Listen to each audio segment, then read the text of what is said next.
Ah, there we go. Page is open, ink's not dried yet, and my nose still smells like mushrooms. Must be story time. Hiya, I'm Khee. Your resident, annotated interpreter, yep. Sent on a mission from the one and only Chronicler Locke. He writes the stories, and I read them out loud, add the spice, and sometimes correct his grammar. Sometimes. Anyway, Locke's off somewhere, quill in hand, muttering about narrative structure or whatever. Me, I get to share what he's found. Today. Today's a real treat. We're diving deep, really deep, into the fungal warrens and squiggly madness of the Gloomspite Gitz. A whole lot of grinning goblins, grots, and things that go boing in the dark. So sit back, grab a torch, trust me, you're gonna want one, and let's peek into one of the weirdest, wildest corners of the realms. From the quill of Chronicler Locke. During the Age of Myth, both the Moonclan Grots and Spiderfang Grots established their homes in the deepest and darkest corners of the mortal realms. Known for their cunning, these tribes, following devastating defeats, would vanish into hidden bolt holes where they could weather the storm of chaos above. Classic grot behavior. Poke the bear, then disappear into a fungus hole. The Moonclan Grots, in particular, shun daylight. The sun scorches their skin and stings their already beady little eyes. These creatures worship a celestial abomination known as the Bad Moon, from which they take their name. Celestial abomination. Locke's words, not mine. I'd call it a flying cheese wheel of doom. Just saying. They were content to vanish into their lurk lairs, breeding squigs, cultivating exotic fungi, and emerging only when the prize above was truly worth the effort. Spiderfang Grots shared many of these habits, but their culture revolved entirely around the veneration, rearing, and riding of myriad species of arachnid beasts. Yup, they love their spiders. Big ones, hairy ones, venomous ones. Some even explode. Not on purpose, I think. As these creatures thrived in dank and lightless places, the Spiderfang Grots made their homes in jungle-choked ravines, fetid swamplands, and vast cave networks, some so large they formed their own microclimates. That means weather inside a cave. You ever been rained on underground? It's not ideal. Troggoths, too, thrived in these dismal regions, drawn to foul and damp environments where primordial gungi accumulated and new generations of Troggoths were born. If you're wondering what primordial gungi smells like, don't. Just don't. So Locke is saying I'm pronouncing gungi wrong, says it's gunge. Well, then why does it have an E at the end? Locke. It looks like gungi. Ugh, whatever, primordial gunj. Anyway, next. In the Age of Chaos, these gloom-dwelling factions spread even farther, carving crude fortresses into cave mouths and raising shanty cities aglow with fungus amidst the shadows. New stranger breeds of squigs and insects were bred in the depths, each more peculiar and more dangerous than the last. At times, these grots would tunnel into the lower reaches of Fireslayer magma holds or Skaven burrows, sparking brutal wars beneath the surface. Some lurk lairs were obliterated. Others were built atop the bones of fallen civilizations. Moonclan Grots also stumbled across Spiderfang brood nests and ancient trog holes. While violence sometimes erupted, the Grots were less inclined to endless battle than the Aurochs.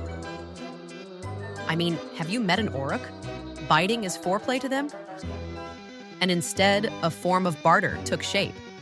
Moonclan fungi and potions became valuable to the Spiderfangs, who offered up hallucinogenic venoms and exotic poisons in return.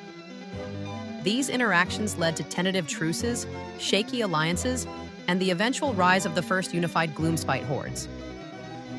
Grots, trogs, spiders, together at last for murder. In the Age of Sigmar, as death spread and the dead rose in staggering numbers, wars erupted over dominion of underworlds and the fate of countless souls. In these dark times, the Bad Moon stirred. Once a wandering omen, it now hurtles through the void like a runaway boulder, leaving madness, destruction, and lunacy in its wake. Lovely travel companion, that one. 5 stars. Those afflicted by the Gloomspite, an uncontrollable frenzy brought on by the Bad Moon's passage, gather into maddened warbands. They seek to please the entity above, driven by a singular, apocalyptic vision, the coming of the Everdank. What is the Everdank? I don't know. Locke won't say. Probably involves mushrooms, madness, and no sunshine ever again. Honestly, sounds kind of cozy. The ultimate ambition of the Gloomspite Gitz is nothing short of apocalyptic.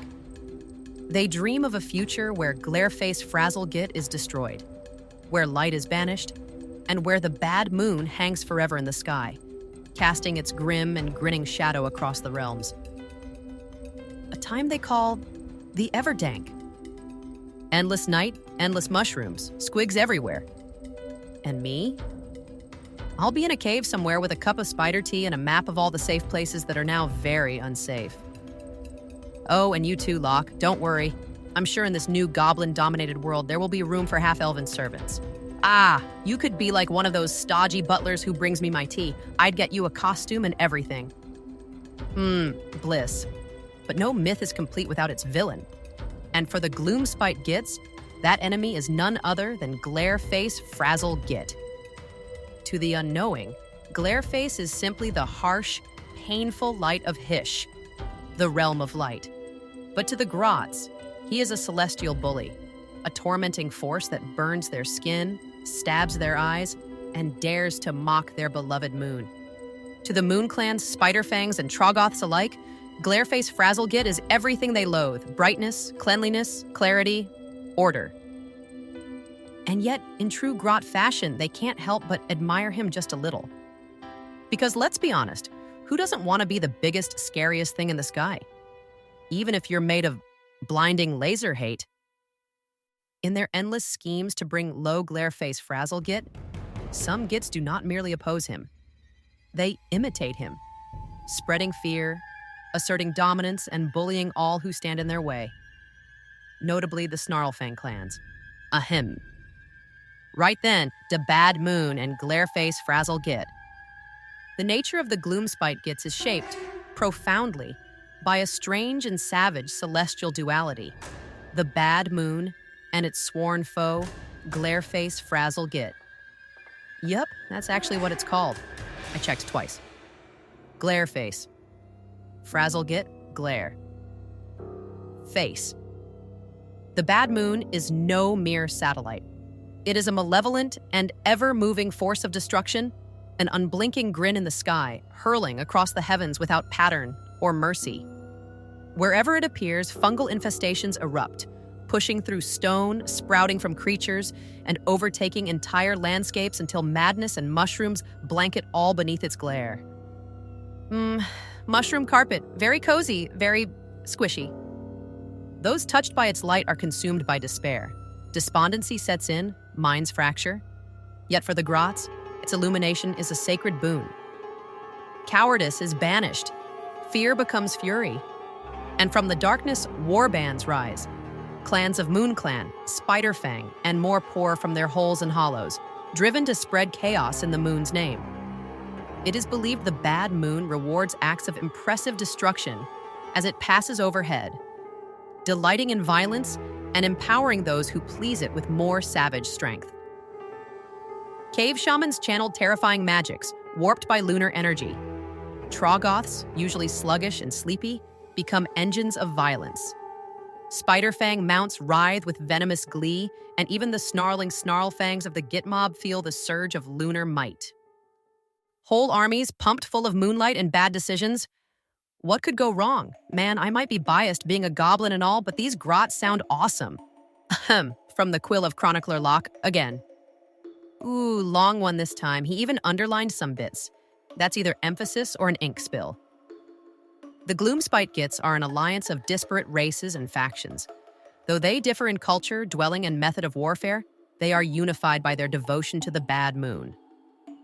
Whenever its baleful light touches the realms, the Gitz pour from their lairs and warrens to wage war upon all others. Very social creatures, really, just aggressively so. Moonclan.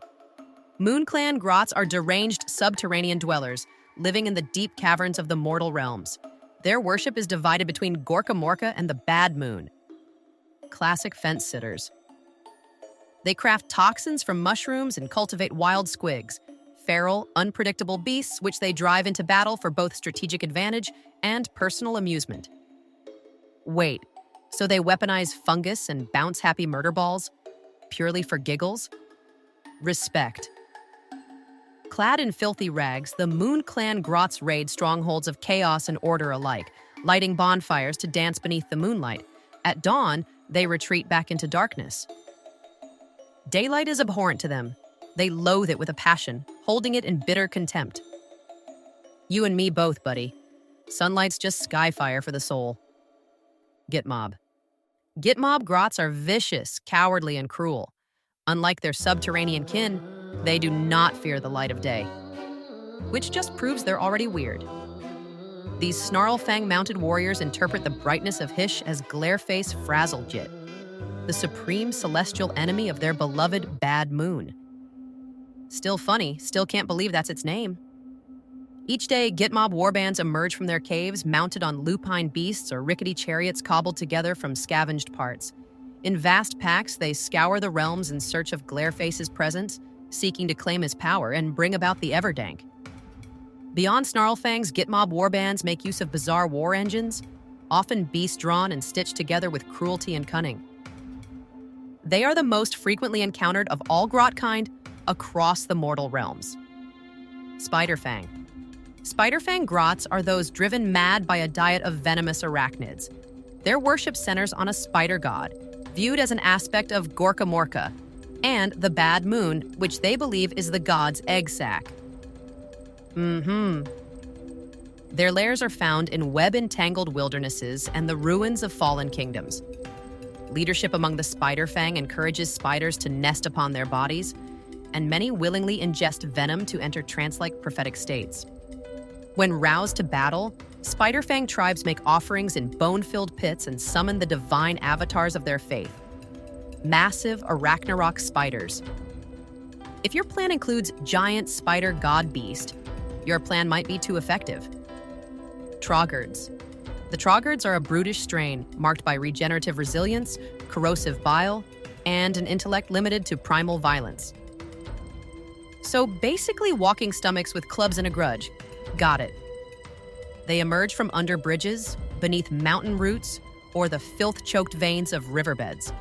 Wherever the light of Azir does not shine, Troggards breed and bide. When war calls, they are stirred from slumber and drawn to destruction. Many Orruk war clans have learned to prod them into battle, unleashing ruin upon caravans, villages, and anything else unfortunate enough to be nearby. So, 4 kinds of crazy, all chewing on the same moonbeam.